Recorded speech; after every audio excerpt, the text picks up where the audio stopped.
Por mais que nós utilizemos computadores, utilizemos a internet para propiciar uma maneira rápida para a nossa comunicação, nós não sabemos nos comunicar de uma maneira clara, na maioria das vezes. E se precisamos sair da internet, de qualquer um desses meios de comunicação que se tem, para falar num cara a cara, para falar perante uma plateia, para falar com outras pessoas, determinadas dificuldades aparecem, e é sobre isso que a gente vai tratar aqui. Não é raro que encontramos pessoas numa reunião que permanecem caladas, ou durante o ambiente de trabalho elas ficam quietas no seu canto, elas ficam resignadas, ou mesmo preferem não se manifestar. Então o que acontece?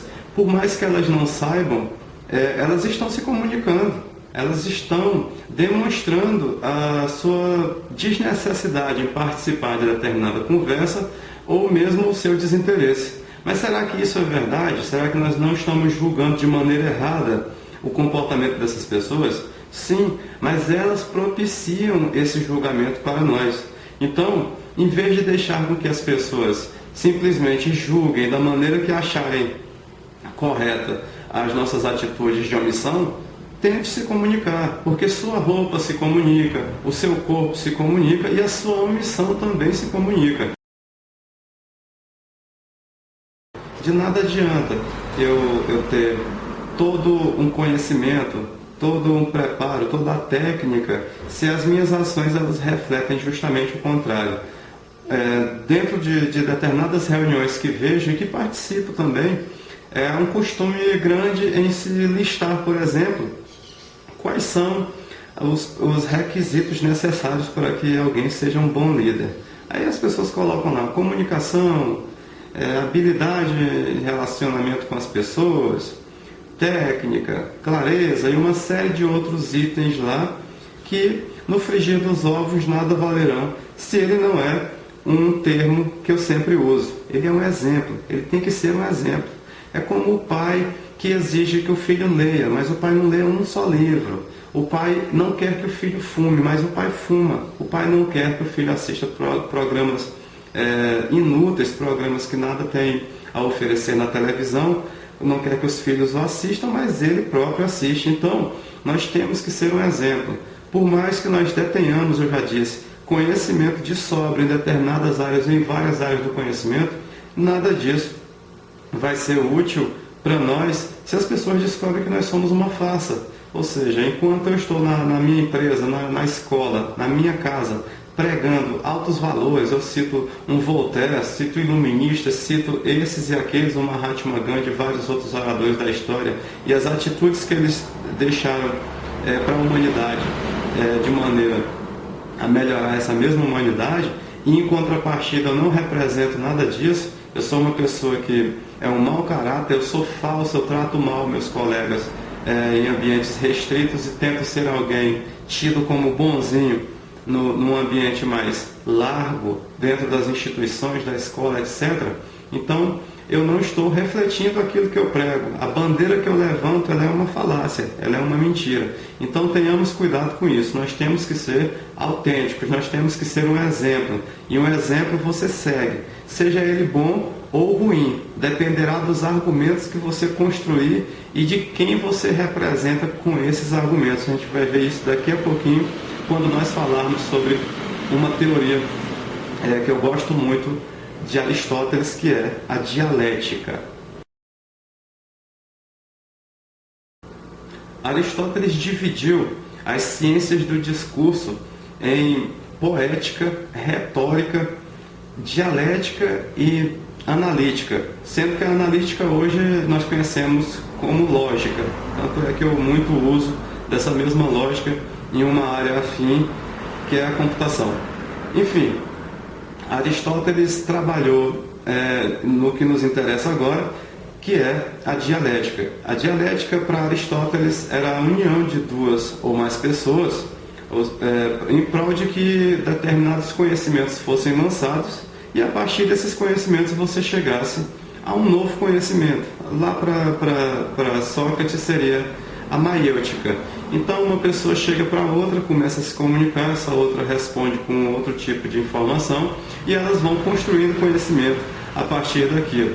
Então, essa é a fundamentação para a dialética de Aristóteles.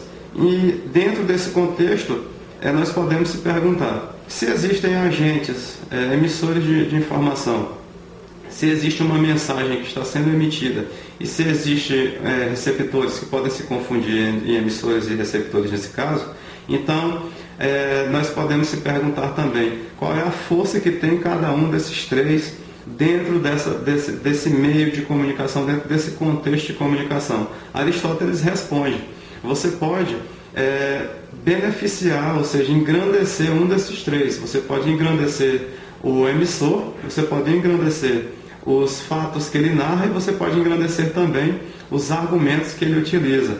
Então, Aristóteles nos deixa essa lição também.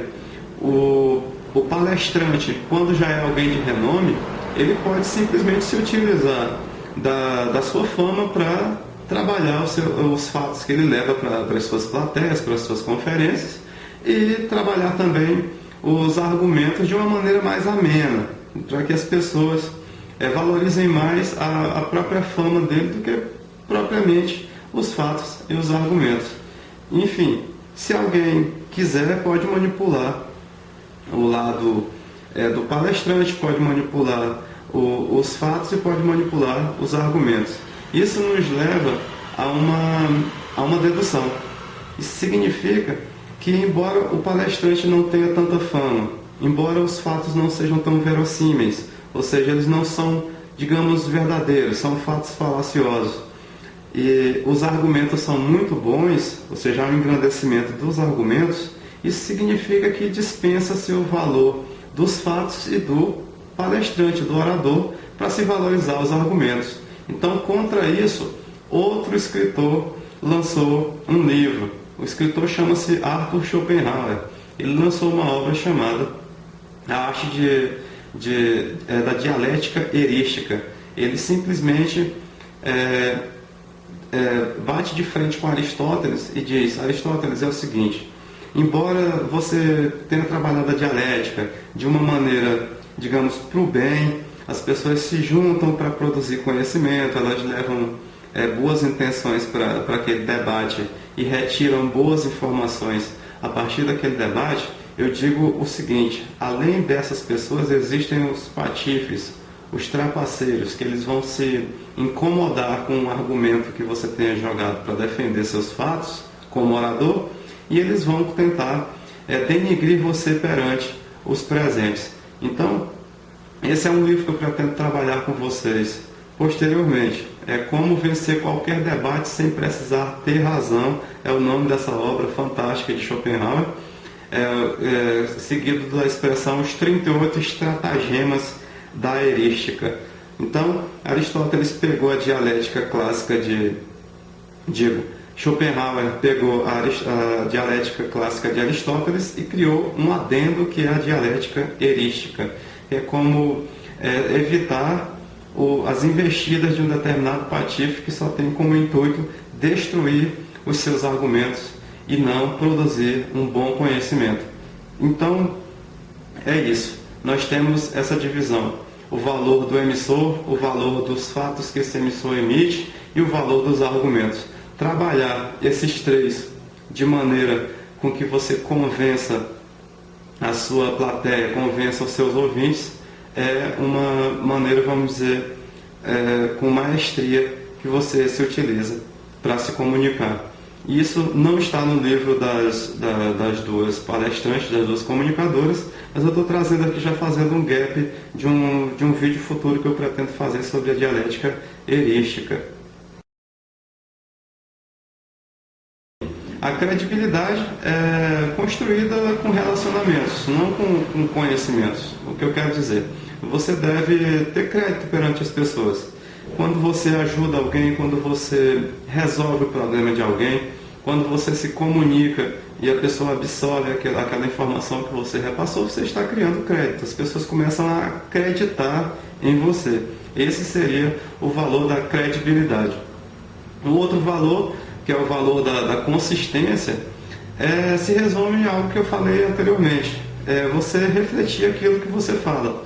De nada adianta eu falar que sou uma pessoa muito inteligente, eu ser arrogante o suficiente para dizer que eu sei muitas coisas a respeito de muitas áreas, se a minha vida não reflete isso. Então, construamos além de falarmos. Coloque, manifeste também, outra maneira de se comunicar é fantástica, né? Comunique-se também por meio de atitude. Mostre-nos sua fé com obras, como diz lá na Bíblia. Então, outro valor para o palestrante é esse, o da consistência perante o que ele fala. Além de ter credibilidade, você deve passar essa consistência. Poxa, ele fala que gosta de verde, mas eu só vejo ele vestido de preto. Então a pessoa não está sendo consistente e ela está fadada a ser interpretada como alguém falsa. Perfeito? E por fim, nós temos a confiança. As pessoas têm que confiar em você. Os empresários hoje, eles prezam por funcionários que consigam pensar por si só. Nietzsche, em seu livro Assim Falou Zaratustra, ele faz uma parábola interessante quando a personagem Zoroastro ou Zaratustra, que é como colocado no livro, o Zoroastro carrega um morto nas costas. O Zoroastro passa boa parte de um período do livro carregando um defunto nas costas, então até cansar. Ele chega, acredito que à meia-noite, embaixo de uma árvore e joga o defunto de lado. Aí ele vai e diz uma frase famosa do livro: eu não quero soldados mortos, eu quero soldados vivos, que sigam a si e que sigam a mim. Ou, em outras palavras, que sigam a mim, mas que sigam a si mesmos. Então os empresários falam dessa maneira também. Não queremos funcionários defuntos, nós não queremos oradores defuntos. Nós queremos pessoas de confiança, que além de saberem se expressar, além de dominarem técnicas e conhecimentos de várias áreas, eles possam repassar a confiança necessária para executá-las, para que ele gere a credibilidade suficiente para executá-las, para que ele gere a consistência suficiente para construir, para executar tais tarefas. Enfim, esses são os 3 Cs do sucesso para um orador, além de vários outros atributos, claro. Esses 3 para as autoras são um dos principais quando eles se posicionam na figura de um orador, quando eles querem que as pessoas os ouçam. Você tem que ter um autocontrole suficiente para ser repudiado. Nem sempre as pessoas vão querer ouvir o que você tem a falar, e se elas começarem a ouvir, nem sempre elas vão concordar com aquilo que você fala. Então, um preparo psicológico também é interessante e totalmente necessário para que você seja um bom orador. Trabalhar o seu lado psicológico e aprender a trabalhar o lado psicológico das pessoas também. Você interpretar as expressões faciais, interpretar como o corpo das pessoas está se manifestando naquele momento, como a sua plateia está vivenciando aquele momento da sua fala. Você começa a observar pessoas que cruzam as pernas, pessoas que colocam a mão no queixo, mulheres que ajeitam o cabelo, pessoas que estão se retirando do recinto da sua palestra. E eu falo palestra no sentido lato, uma conversa entre você e mais algumas pessoas, muitas pessoas, milhares de pessoas, pela internet, por qualquer meio de comunicação. Então aprenda a interpretar as respostas que as pessoas dão, sejam essas respostas por e-mail, por texto ou por fala. Tente não ser tão drástico quando alguém repudiá-lo. Esse alguém, na realidade, pode ser um futuro parceiro de engrandecimento intelectual para você.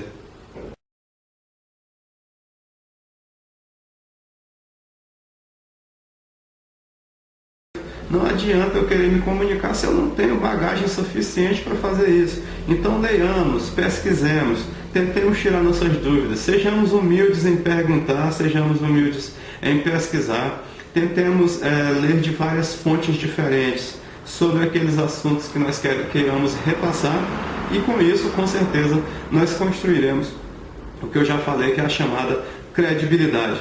Leiamos, pesquisemos, discutamos. Eu estou aqui esperando o seu contato para que nós façamos isso e possamos modificar o mundo de maneira a propiciar para as gerações futuras um mundo de iluminação, um mundo mais claro, embasado em informações úteis e necessárias para a humanidade. Um abraço forte, fiquem com Deus e até o nosso próximo vídeo. Tchau!